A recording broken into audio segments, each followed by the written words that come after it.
마태복음 14장 13에서 21절 말씀입니다.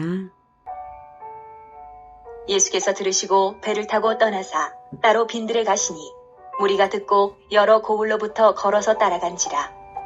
예수께서 나오사 큰 무리를 보시고 불쌍히 여기사 그 중에 있는 병자를 고쳐주시니라. 저녁이 되매 제자들이 나아와 이르되 이곳은 빈들이요 때도 이미 저물었으니 무리를 보내어 마을에 들어가 먹을 것을 사 먹게 하소서. 예수께서 이르시되 갈 것 없다.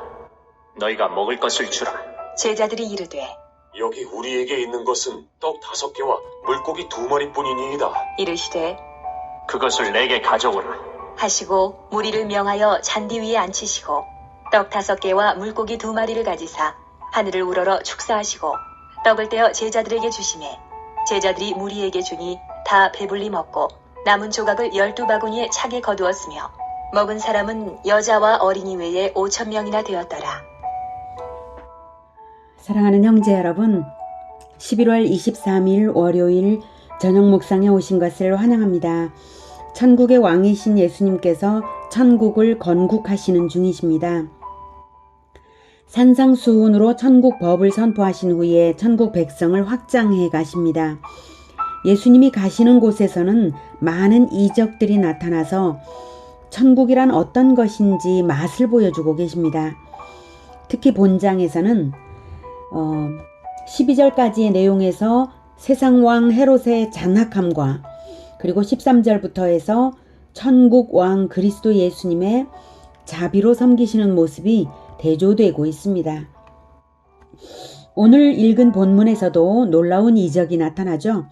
줄인 무리를 배불리 먹이시는 모습은 천국의 넉넉함을 대변합니다.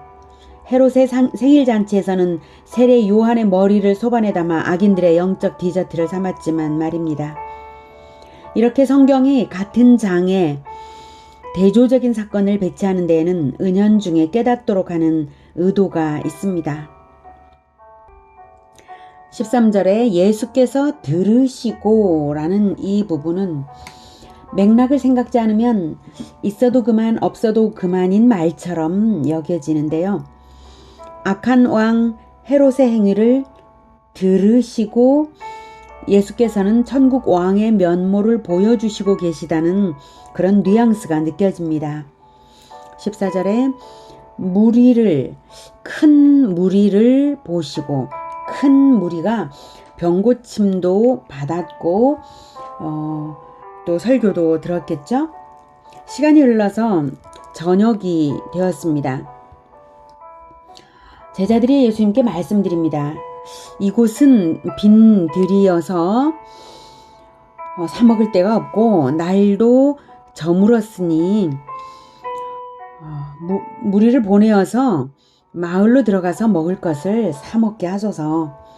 자, 이 무리는 큰 무리이고 근방의 사람들만이 아니라 여러 고을로부터 걸어서 온 사람들입니다.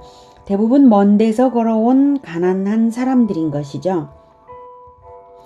예수님은 이 무리를 먹이고 싶으셨습니다.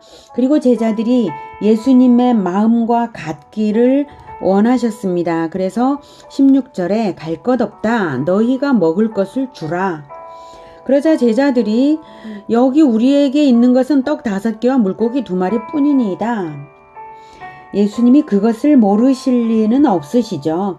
모든 것을 다 아시는 분이시니까요.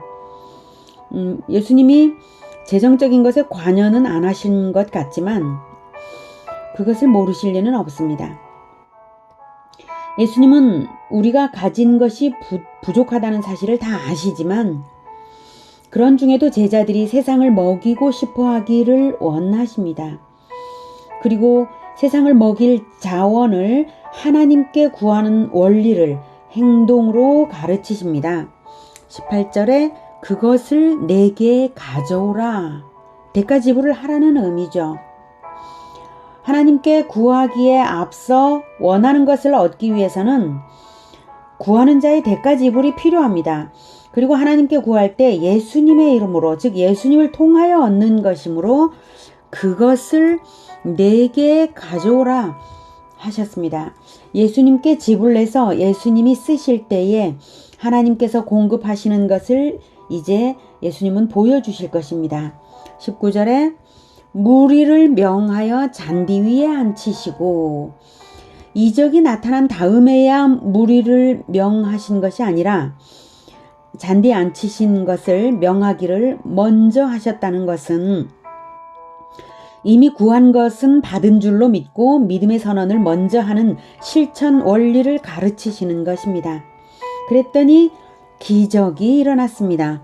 19절부터 떡 5개와 물고기 2마리를 가지사 하늘을 우러러 축사하시고 떡을 떼어 제자들에게 주심에 제자들이 무리에게 주님 다 배불리 먹고 남은 조각을 12바구니에 차게 거두었으며 먹은 사람은 여자와 어린이 외에 5,000명이나 되었더라.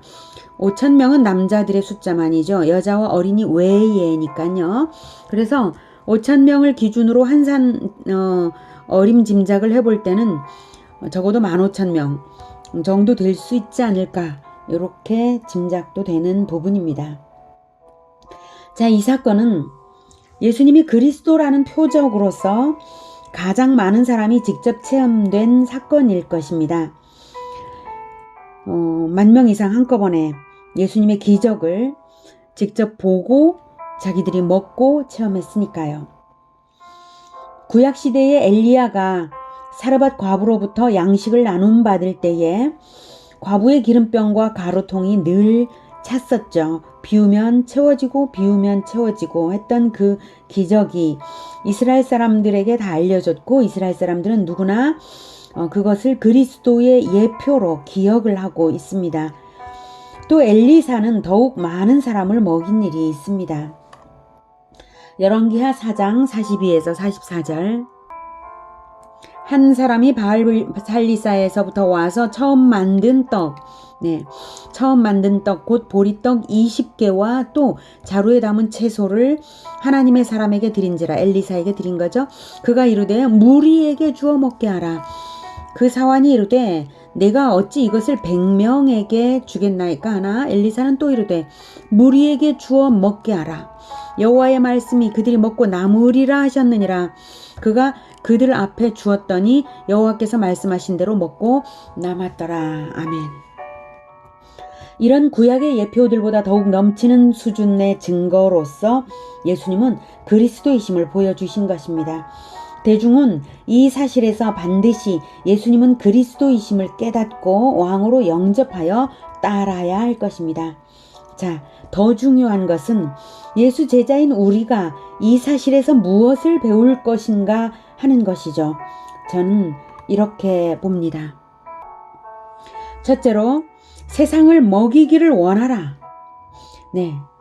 영적으로 줄인 사람들에게는 영의 양식을, 육적으로 줄인 사람들에게는 육의 양식과 영의 양식을 먹이기를 원하는 예수님의 마음을 본받아야 합니다. 그것이 천국을 보여주는 일이기 때문입니다. 천국의 제자된 자들은 그래야 합니다.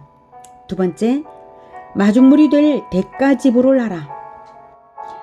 자원은 하나님께 구하면 되는 것이니 모든 자원이 내 수중에 있어야 되는 게 아니죠. 그런데 마중물이 될 정도의 자그마한 양, 그 정도의 대가는 지불하라는 것입니다. 떡 5개와 물고기 2마리만 있다면 그것을 대가로 지불하고 5,000명이 먹을 양식을 하나님께 사면 됩니다. 바로 그것이 원리입니다. 대가 지불의 양을 얼마나 많이 했냐, 이것을 하나님은 따지지 않으십니다. 하나님은 가난한 자에게 작은 예물을 받으시고 큰 자에게 큰 예물을 받으시면서도 똑같이 은혜를 베풀어 주시는 분이시죠. 그래서 내 수중에 얼마나 많이 있느냐는 중요한 일이 아닙니다. 중요한 건 내 수중에 있는 것으로 하나님께 대가를 지불해 올려드리느냐, 이게 중요합니다. 다음 세 번째, 예수님의 손, 즉 예수님의 사명에 올려드려 하나님께 구하라. 하나님께 사되 예수님의 손에 올려드리는 것입니다. 올려드린 자원은 그리스도의 나라인 천국 건설을 위하여 예수님을 통해서 사용되는 것입니다. 그러한 목적이 중요하죠. 지금 이 오병이어 기적에는 목적은 직접적으로 언급되지 않습니다. 그러나 이미 목적은 나타나 있죠. 예수님께서 빈들에까지 따라온 그 무리에게 말씀과 또 치유와 양식을 주시는 것, 그것 자체가 천국을 보여주시는 일이시니까요. 그리고 예수님이 하시는 모든 일은 천국 건설이시기 때문에 예수님의 손에, 예수님의 사명에 올려드리는 것은 당연한 것이고, 그 목적이 기본적으로 깔렸을 때에 우리는 기적을 기대할 수 있는 것입니다. 네 번째, 믿음으로 구하고 선언하라. 그러면 하나님께서 이루십니다. 우리 교회도 그런 체험을 한 적이 있죠. 우리가 세와리 믿음교회에 세와리 이민들을 위해서 마을잔치를 열고 또 복음을 전도하고자 할 때에 100명분의 음식을 준비했습니다. 그리고 복음을 듣는 자가, 그날 와서 복음을 듣는 자가 100명이 되게 해달라고 기도했죠. 정말 그날 마을 사람들 뿐만 아니라 또 출연하기 위해서 와주신, 찬조 출연하기 위해서 와주신 모든 분들, 그리고 우리 교회 분들, 그리고 그 교회 성도님들 다 합치면 아마 100명 가까이 될 거라고 저는 짐작을 합니다. 네. 이렇게 믿음으로 구하고 선언하는 것은 하나님께서 이루시는 것입니다. 우리가 믿고 하나님의 일에 대하여 믿고 아무 두려움 없이 선언하면서 믿음으로 나아갈 때 하나님께서 합당하게 이루실 줄을 평안한 마음으로 실천을 하면 될 것입니다. 예수님은 이런 놀라운 능력을 자기 자신을 위해서는 사용해 본 적이 없으십니다. 오직 천국 건설을 위하여 사용하셨습니다. 그러기에 예수님의 수중에 무엇이 쥐어져 있지는 않았습니다. 대가지불을 위하여 마중물이 될 자원을 예수님은 제자들의 손에 있는 것으로 요구하시고 그것만 사용하셔서 이를 이루셨습니다. 우리가 사명을 감당하기 위해 나아갈 때 자원이 부족하여서 걱정할 필요는 없습니다. 있는 것으로 하나님께 올려드리며 구하면 됩니다. 다만 예수님의 천국 건설 사역이 맞는가가 가장 중요하죠. 때로는 교회의 일이라고 해도 복음화 제자화의 일이 아니라 탐심이 동기가 된 일도 있을 수 있거든요. 천국 건설의 일, 복음화 제자화의 일을 위하여 세상을 먹이고자 하는 뜨거운 열망을 가지고 내가 가진 자원을 올려드려서 예수님의 이름으로 하나님께 구하십시오. 탐심으로 하지 마시고 내 주머니는 자주 비우는 연습을 하시는 게 좋겠습니다. 하나님께서 채워주시는 천국 건설 체험이 우리 모두에게 충만하기를 축복합니다. 기도하겠습니다. 하나님, 감사합니다. 하늘과 땅의 모든 권세를 가지신 예수님께서 우리의 왕이시고 우리에게 사명을 주시고 또 그 사명을 감당하며 나아가는 우리와 세상 끝날까지 함께 해주실 것을 믿습니다. 그러므로 예수님께서 하셨던 이 놀라운 기적들이 우리의 삶에도 이루어지는 기적인 줄을 믿습니다. 크든 작든 우리의 믿음만큼 하나님께서 이루실 줄을 믿습니다. 그러므로 우리가 예수님께서 하시는 그 사명을 우리가 받았습니다. 그리고 우리가 가진 것으로 늘 올려드려서 마중물이 되게 하겠습니다. 그리고 하나님께 구하겠습니다. 그리고 예수님의 이름으로 언제든지 선언하면서 될 것을 믿고 기대함으로 선언하면서 평안 가운데 사명을 위하여 헌신하겠습니다. 주님, 우리를 사용하여 주시고 세상을 풍성하게 먹이고 치유하고 살리는 우리 모든 사람들이 되게 도와주시옵소서. 예수님의 이름으로 기도드립니다. 아멘. 이어지는 시간은 개인 기도 시간입니다.